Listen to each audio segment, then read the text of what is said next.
Hello, कैसे हैं आप सब। स्वागत है आप सबका एक और नए वीडियो में। इसमें हम लोग पढ़ने वाले हैं परसेंटेज से रिलेटेड सवाल। इससे रिलेटेड जो वीडियो था पार्ट 1 और पार्ट 2, उसमें परसेंटेज का बेसिक बातें बताया गया है। आप जाके सबसे पहले वो वीडियो देख लीजिए ताकि आपको ये सवाल समझ में आए। उसमें एकदम जीरो लेवल से बताया गया है, वो समझ गए तो ये सब सवाल आप ऐसे धुएं में उड़ा दीजिएगा। ठीक है, तो पहले जाके पार्ट 1 और पार्ट 2 देख लीजिए, फिर आपको ये सब सवाल समझ में आएगा। तो चलिए स्टार्ट करते हैं। एक बात और देखिए, परसेंटेज ऐसा चैप्टर है, अगर आपको लाइफ में नौकरी हुआ नहीं हुआ, लेकिन ये चैप्टर और कंपाउंड इंटरेस्ट और सिंपल इंटरेस्ट, ये तीनों जिंदगी भर काम आने वाला है। आप जिंदगी में किसी से पैसा लेंगे, किसी को देंगे, तो आपको परसेंटेज आना चाहिए। ब्याज लेना है, ब्याज देना है, सिंपल इंटरेस्ट, कंपाउंड इंटरेस्ट, ये सब आना चाहिए। ठीक है, नहीं तो आपको दुनिया ठग के निकल लेगा, आप ठगते घूमोगे। ठीक है, तो इसलिए आपको ये सब बातें आनी चाहिए। चलिए हम लोग स्टार्ट करते हैं। वैसे ये चैप्टर जो है कोई खास भारी है नहीं, हम तो कहते हैं पूरे गणित में सबसे आसान चैप्टर है percentage, simple interest, compound interest. ठीक है, आप मेरे से पढ़िए, आप 2-3 सेकंड में सारा सवाल कर दीजिएगा। चलिए ठीक है, स्टार्ट करते हैं।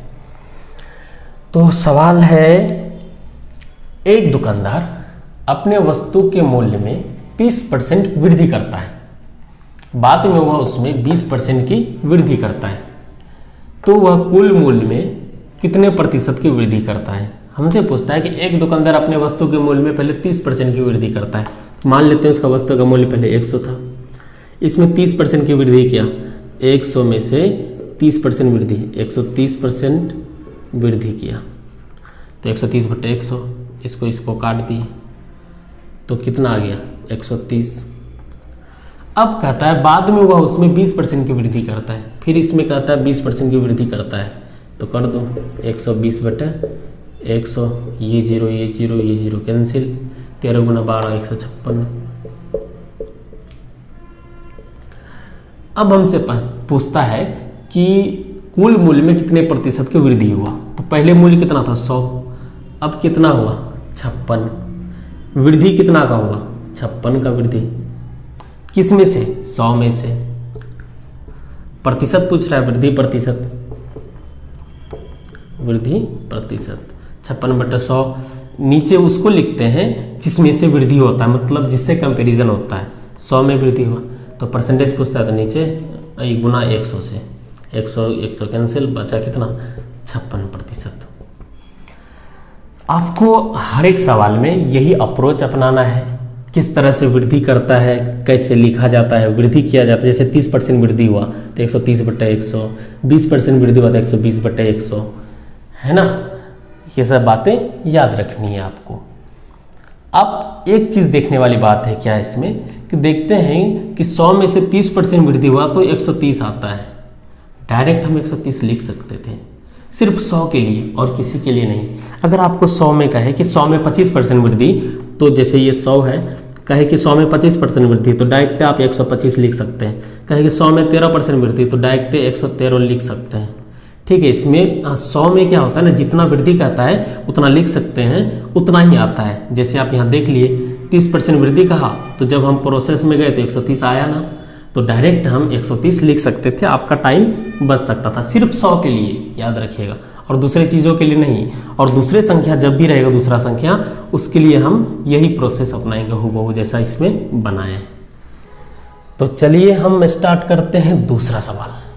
चलिए ये सवाल देखते हैं, बहुत अच्छा सवाल है, बहुत बार एग्जाम में पूछा जाता है, रेलवे का तो फेवरेट क्वेश्चन है।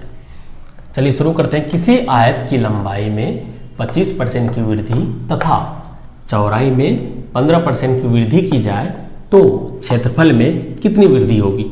हमको पता है कि आयत का क्षेत्रफल क्या होता है, आयत का क्षेत्रफल होता है लंबाई गुना चौड़ाई। मान लेते हैं पहले लंबाई 1 था और चौड़ाई 1 था, तो लंबाई गुना चौड़ाई, क्षेत्रफल भी कितना हो जाएगा 1। अब कहता है लंबाई में 25% वृद्धि। चलो अब लंबाई है 1, इसमें 25% वृद्धि, तो हम आपको बेसिक क्लास में बताए थे कि 25% का मतलब होता है 25/100, मतलब 25 से कम 25, 25 × 100 मतलब 1/4। 25% का मतलब होता है 1/4। अगर 25% वृद्धि कहे तो क्या करते हैं, इसको इससे जोड़ के लिख देते हैं, 5/4 होगा। अगर हमको कहे कि 25% कमी तो 3/4 होगा। कमी में क्या करते हैं, इससे इसको घटा के लिखते हैं, 4 में से 1 गया 3/4। अगर वृद्धि कहे तो क्या करते हैं, 4 1 5, 5/4। तो ये हो गया आपका वृद्धि, ये हो गया कमी। 25% वृद्धि मतलब 5/4, 25% कमी मतलब 3/4। ये सब बात बेसिक क्लास में बताए हैं, आप जाके सबसे पहले बेसिक क्लास देखिए, फिर आपको समझ में आएगा।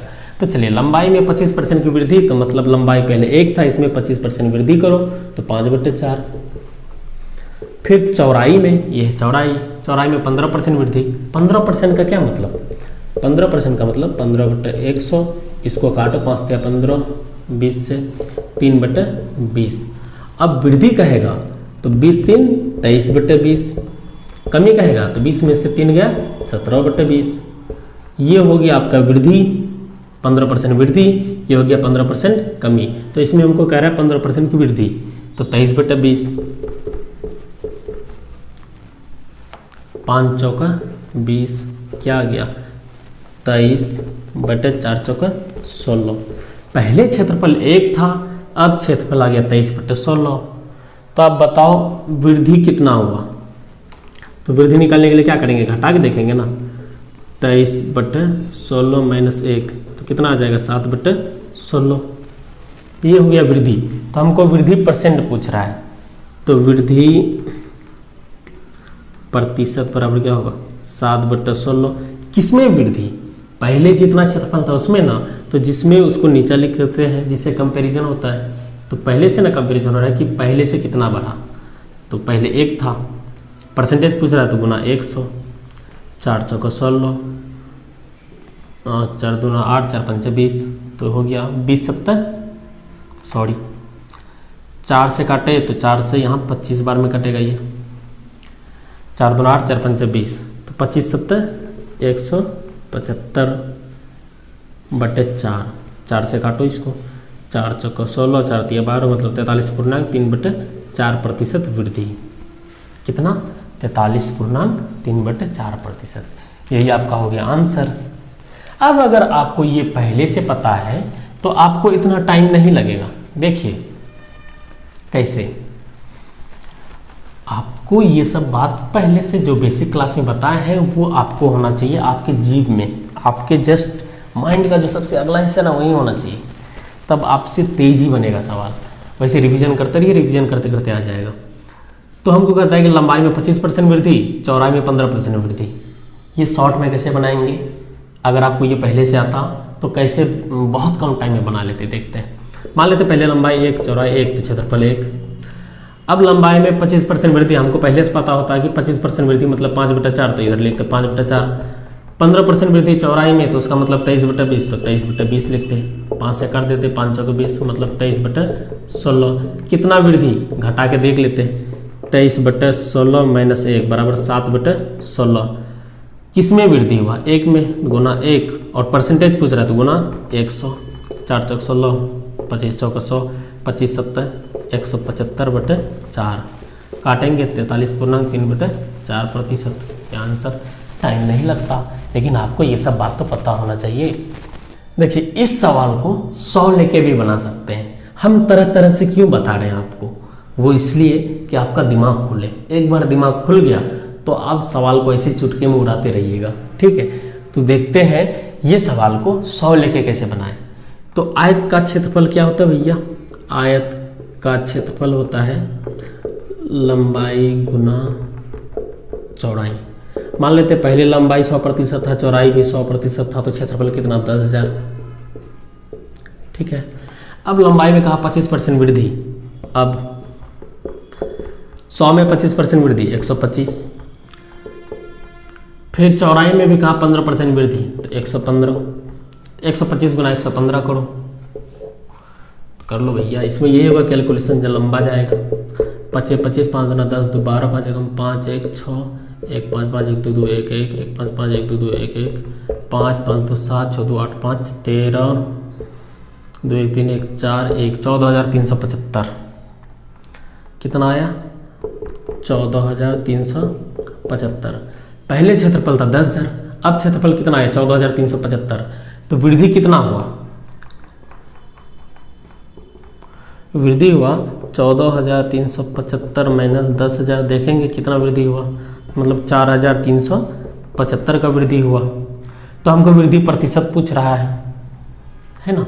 तो वृद्धि प्रतिशत निकालने के लिए हम क्या करेंगे, वृद्धि प्रतिशत, वृद्धि हुआ कितना 4,375, किस में से, पहले का क्षेत्रफल में से, मतलब बट्टे 10,000 गुना 100, 2 जीरो से 2 जीरो कट गया, नीचे 2 जीरो है तो ऊपर कितना अंक बात, 43.75% वृद्धि, यही आंसर 43.75 मतलब 43.3/4%।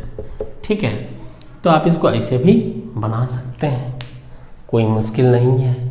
ठीक है, लेकिन आप ये देखिए कि इस तरीके से हम आए तो ये हुआ कि हमको कैलकुलेशन लंबा पड़ गया, यहाँ गलत होने का चांस भी हो सकता था कि गुना करने में गलती हो जाता, फिर आंसर तक हम नहीं पहुंच पाते।